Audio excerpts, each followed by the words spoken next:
Então, muito bem, gente, nós vamos resolver uma questão aqui do nosso exercício, da nossa avaliação a respeito da lei de Coulomb. E essa questão traz, então, um sistema de 3 cargas elétricas que ocupam os vértices de um triângulo equilátero. Esse é um problema típico de aplicação da lei de Coulomb aos sistemas de carga.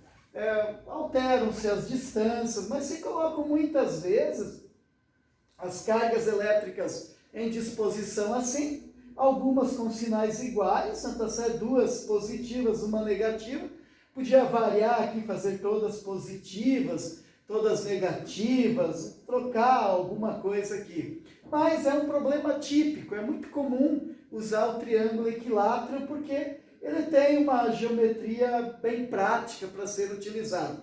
E nós queremos saber qual é o módulo da força elétrica que as cargas 1 e 3 aplicam na carga 2. Esse é o objetivo da questão. Então, para chegar nisso, vamos já observar uma coisa. O triângulo é equilátero com um lado de 40 centímetros.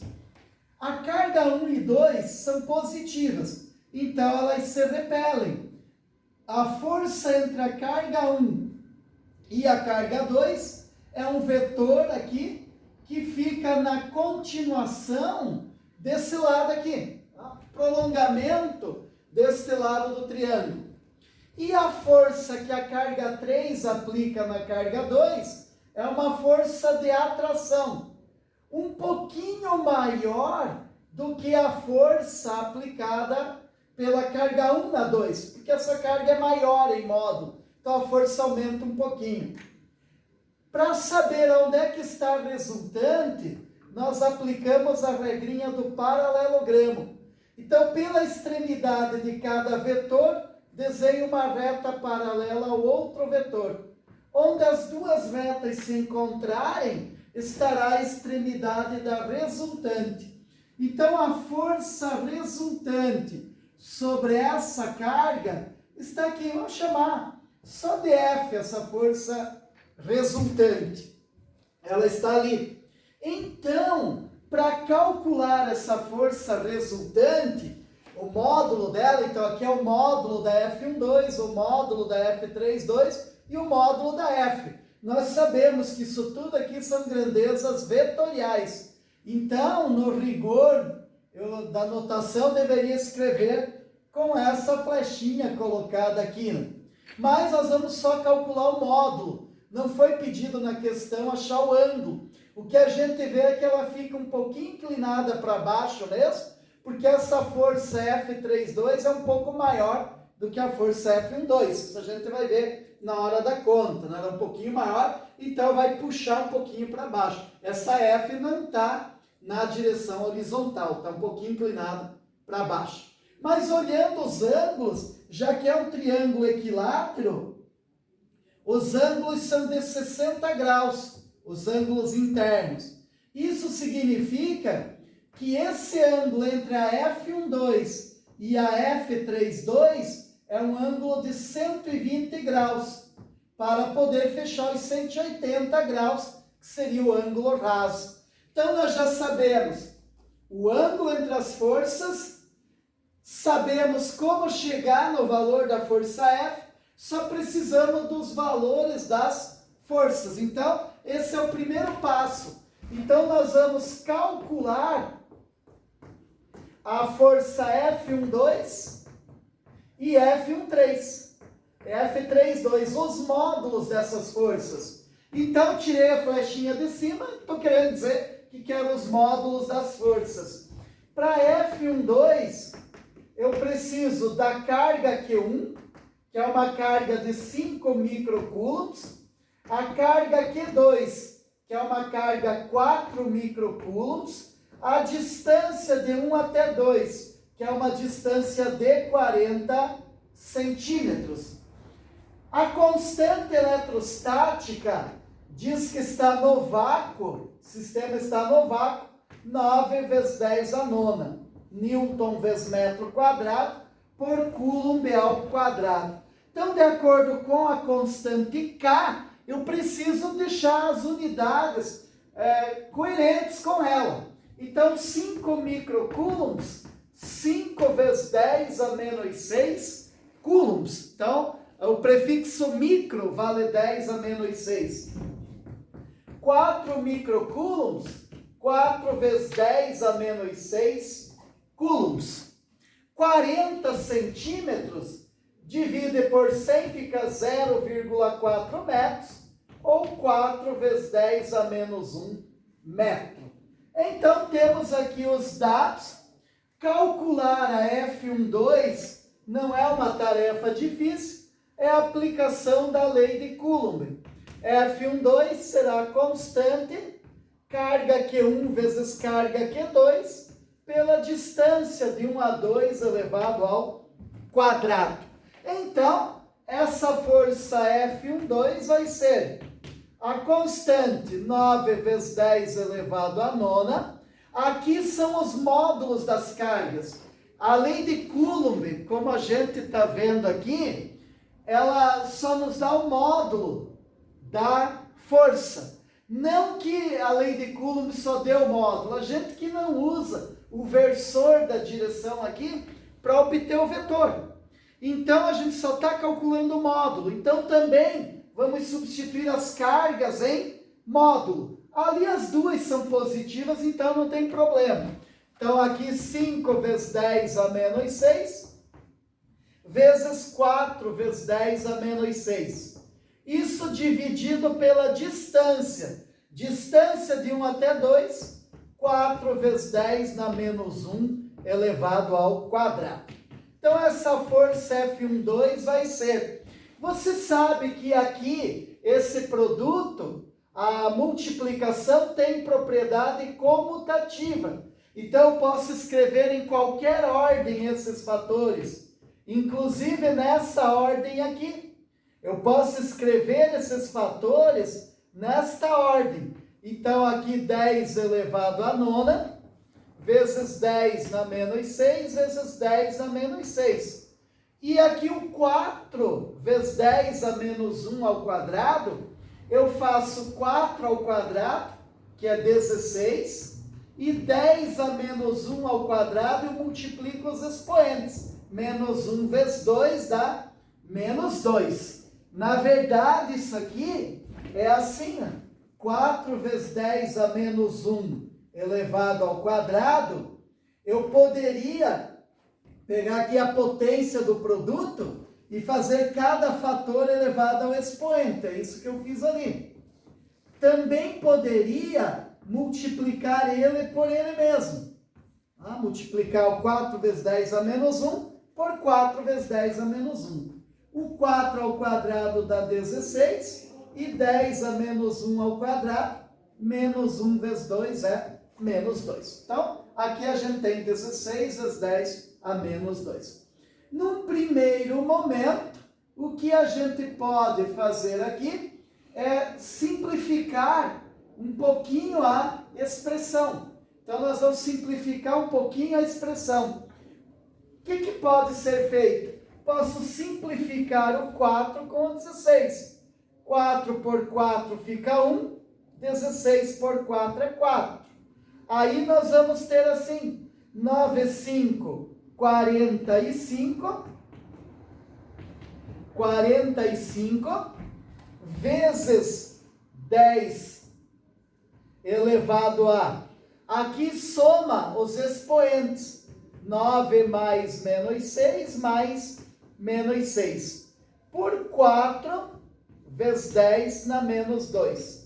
Portanto, essa força F12 vai ser 45 vezes 10. Aí repara também, né?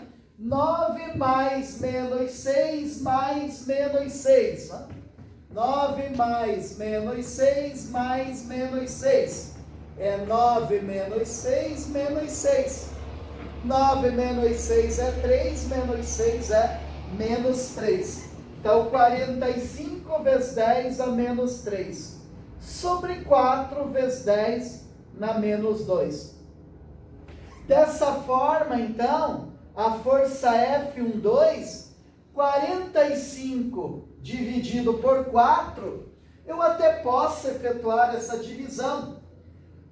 Mas eu tenho 10 a menos 3 por 10 a menos 2. Então, o que eu posso fazer é deixar 45 quartos vezes 10 menos 3 e menos 2. Eu também podia simplificar e dizer que aqui fica 1 positivo.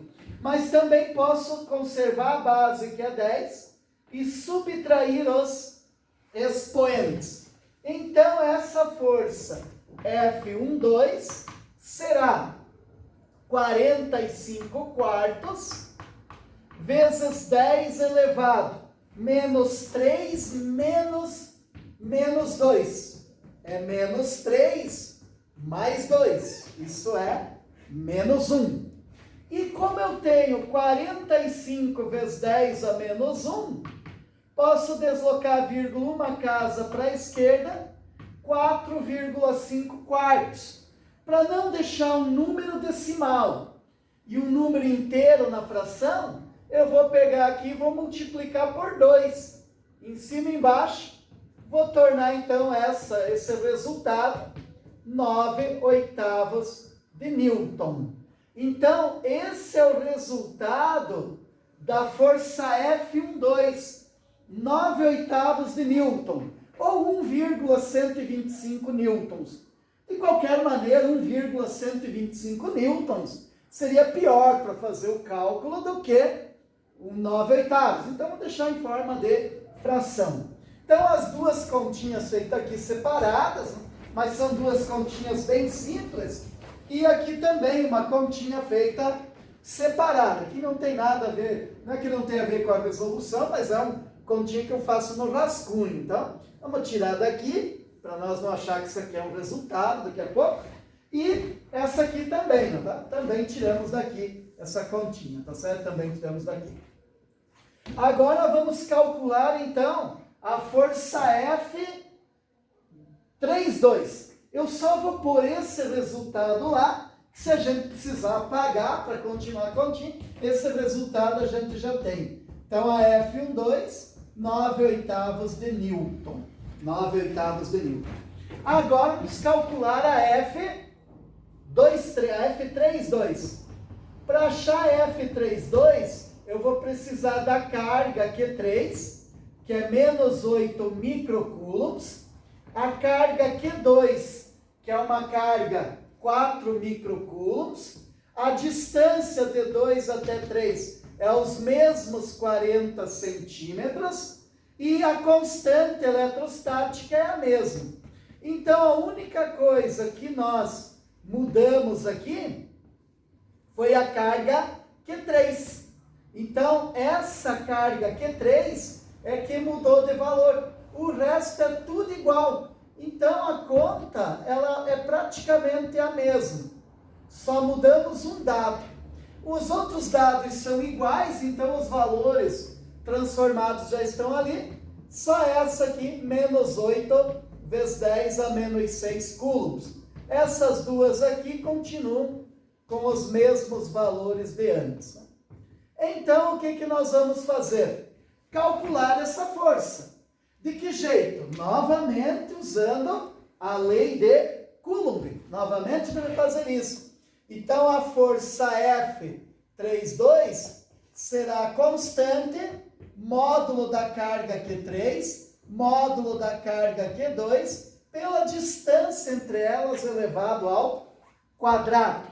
Então, a F32 será constante, 9 vezes 10 a nona. Carga Q3, 8 vezes 10 a menos 6. Ah, mas não era menos 8? É isso. Mas a equação escrita assim, ela me dá o módulo da força só. Então, coloco o módulo da carga aqui. Carga Q2, 4 vezes 10 a menos 6. Pela distância entre elas. Distância é 4 vezes 10 na menos 1 elevado ao quadrado. Bom, nós já vimos aqui a gente colocou que pode colocar em qualquer ordem os fatores. Já sabemos que o denominador vai ser esse aqui. Então, podemos, só para efeito de simplificar antes, vou deixar escrito assim, mas das potências de 10 são as mesmas, eu já sei que vai dar 10 a menos 3. Então já vou pôr o resultado aqui. E aqui no denominador, 16 vezes 10 na menos 2. É o mesmo valor de lá. Ora, 16 posso simplificar com o 8, fica 2. O 2 eu posso simplificar com o 4, fica 2. Então o resultado aqui vai ser F32, um primeiro resultado, 9 vezes 2, 18. 18 vezes 10 na menos 3, dividido por 10 por 1, vezes 10 a menos 2. 10 na menos 3 por 10 na menos 2, a gente também já sabe quanto é. Nós já fizemos, então fica 18 vezes 10 a menos 1. É a mesma continha daqui, né? Conserva a base, que é 10, e subtrai os expoentes. Menos 3, menos 2. Também aqui, apesar da gente não ter olhado, por que escreveu desse jeito? Essa continha que ali está, que era escrita dessa forma, assim aqui, o que acontece? Quando você tem multiplicação no numerador e multiplicação no denominador, é porque a conta anterior que levou a esse resultado era essa daqui. Então, eu posso deixar o 45 quartos indicado, que foi o que eu fiz, e só trabalhar com as potências de 10. Tá? Foi opção, né? Podia ter feito a divisão, tá certo? Podia ter escrito 2 números decimais e só simplificado a fração, isso não teria problema. Agora, quando chega aqui, eu tenho 18 vezes 10 a menos 1. Eu posso simplesmente deslocar a vírgula uma casa para a esquerda, ou posso escrever 18 sobre 10. Esse 10 a menos 1, vou passar para o denominador, a gente costuma dizer que troca o sinal do expoente quando ele é um fator. Coincide, não é bem isso que acontece. Na verdade, eu multiplico em cima e embaixo por 10. No numerador vai dar 10 na 0, que é 1. E no denominador fica o 10. 18 décimos ou 9 quintos. Ou se quisesse escrever 1,8 newtons. É exatamente a mesma coisa. Então a F32 é de 1,8 newtons, ou 9 quintos de newton.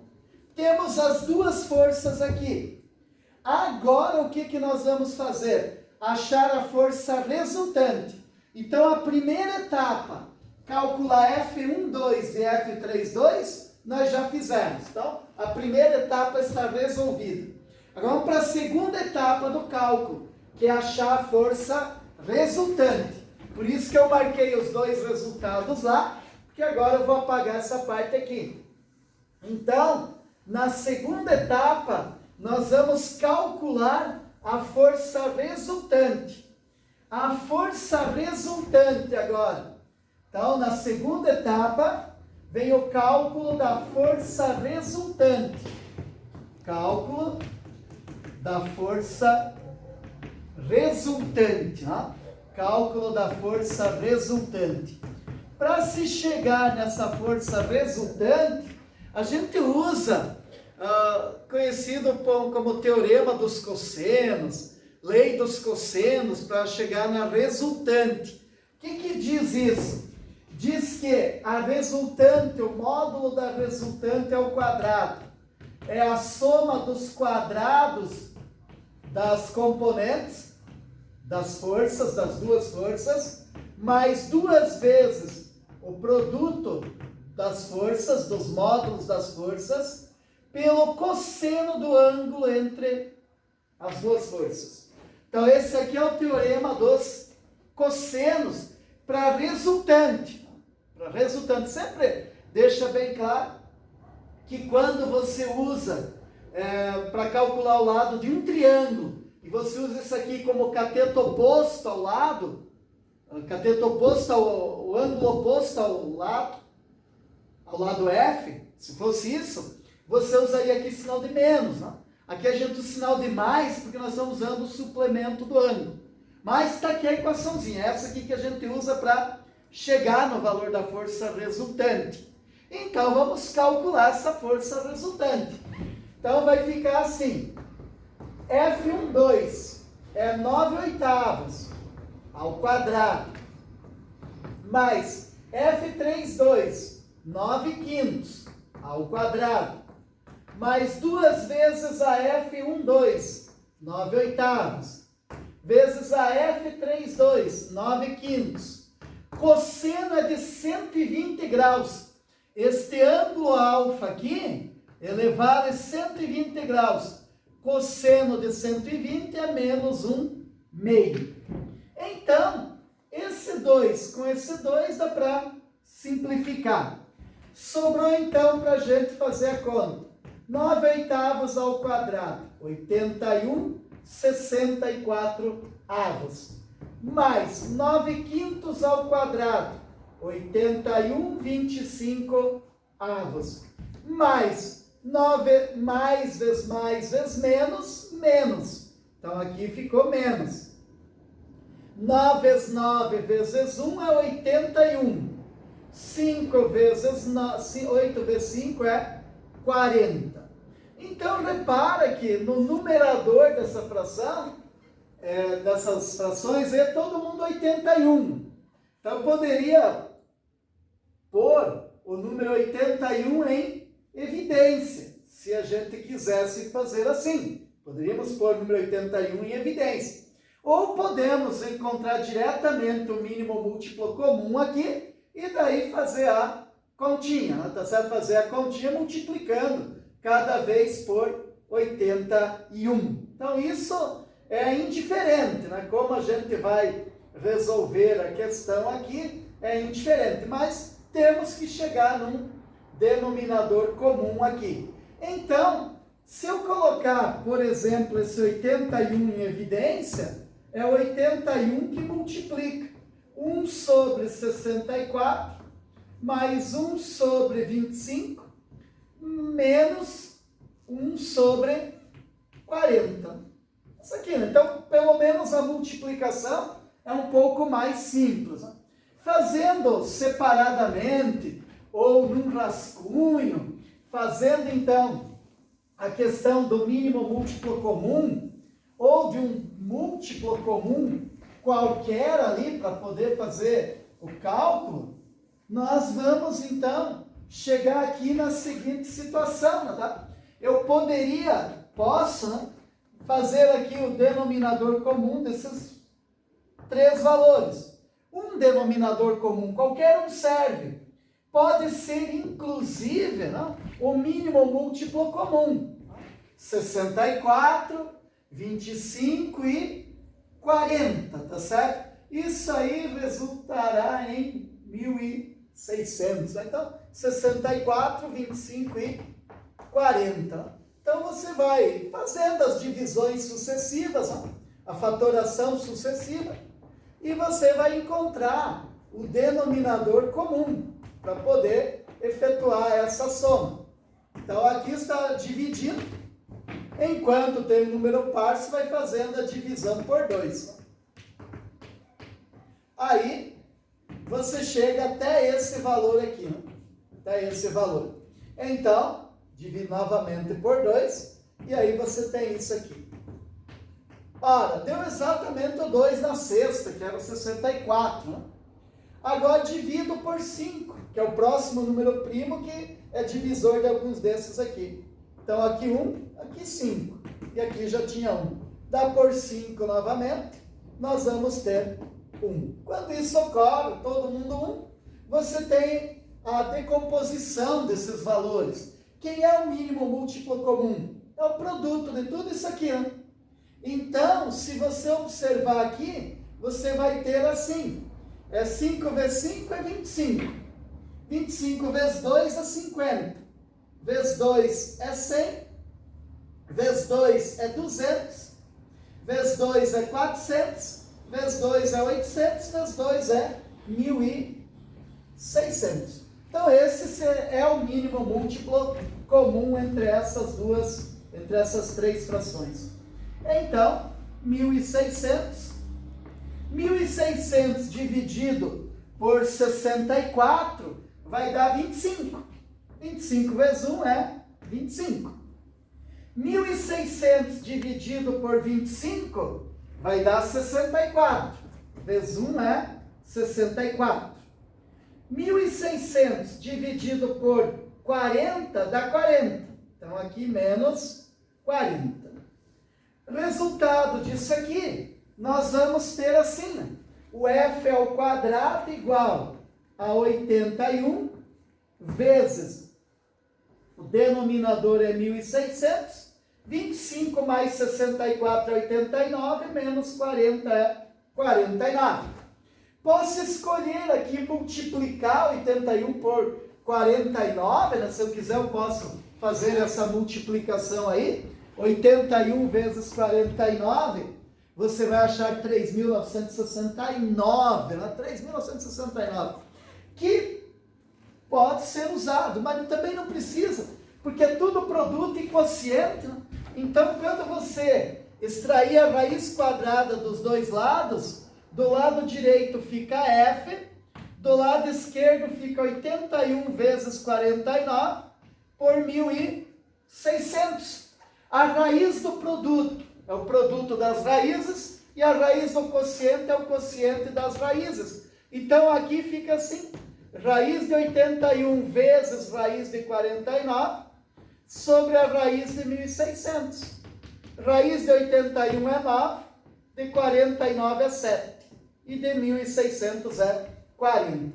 Então, essa força F será 63/40 de Newton. Esse é o valor da força F, 63/40 de Newton. Que se a gente quiser dividir, poderia, né, 1,575 newtons. Esse é o módulo da força elétrica resultante sobre aquela carga Q2. Sobre a carga Q2. Então, nesse sistema de 3 cargas elétricas nos vértices de um triângulo equilátero. Então, essa era a resolução dessa questão. Só poder já aqui, salientando que isso aqui é uma continha que você faz no rascunho, certo? Mas essa então é a resolução da questão, certo?